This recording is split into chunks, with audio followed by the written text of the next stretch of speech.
নুরুল হক নূরকে দিয়ে শুরু হয়েছে। এরপরে অন্যান্য যারা আগ্রাসন বিরোধী নেতা, যারা জুলাই গণঅভ্যুত্থানের নেতা, একে একে তাদেরকে এইভাবে মেরে আইসিইউতে পাঠানো হবে। নুরুল হক নূরের অবস্থা এখনো পর্যন্ত আশঙ্কামুক্ত নয়। নুরুল হক নূর তিনি এই প্রজন্মের অন্যতম একজন জনপ্রিয় নেতা। জুলাই গণঅভ্যুত্থানে তার ভূমিকা আপনারা সকলে জানেন।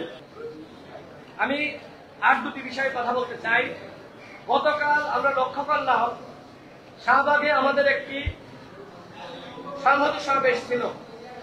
সেই সংহতি সমাবেশে ৩০টির বেশি রাজনৈতিক দল, যারা জুলাই গণঅভ্যুত্থানের শক্তি, বিএনপি, জামাত ইসলাম, এনসিপি, ইসলামী আন্দোলন সহ গণতন্ত্র মঞ্চের অন্তর্ভুক্ত দলগুলো, 12 দলীয় জোটের অন্তর্ভুক্ত দলগুলো, এছাড়া অন্যান্য ইসলামিক দল, বাম প্রগতিশীল দল, মধ্যপন্থী দল, তারা এই সংহতি সমাবেশে উপস্থিত হয়েছিলেন এবং তারা নুরুল হক নূরের উপর যে হামলা হয়েছে তার বিচার দাবি করেছেন।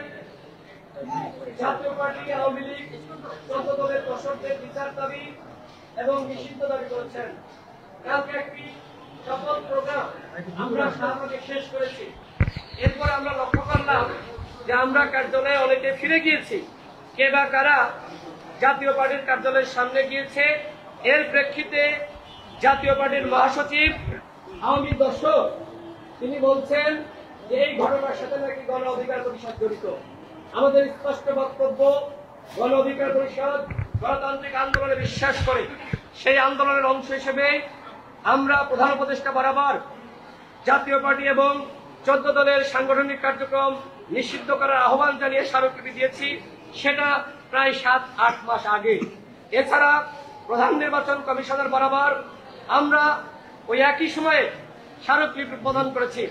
মাসখানেক আগে আমি নিজে প্রধান নির্বাচন কমিশনারের সাথে বৈঠক করেছি এবং এই বিষয়টি জানিয়েছি। আওয়ামী লীগ যে অপরাধ করেছে, জাতীয় পার্টি, 14 দল একই ধরনের অপরাধ করেছে।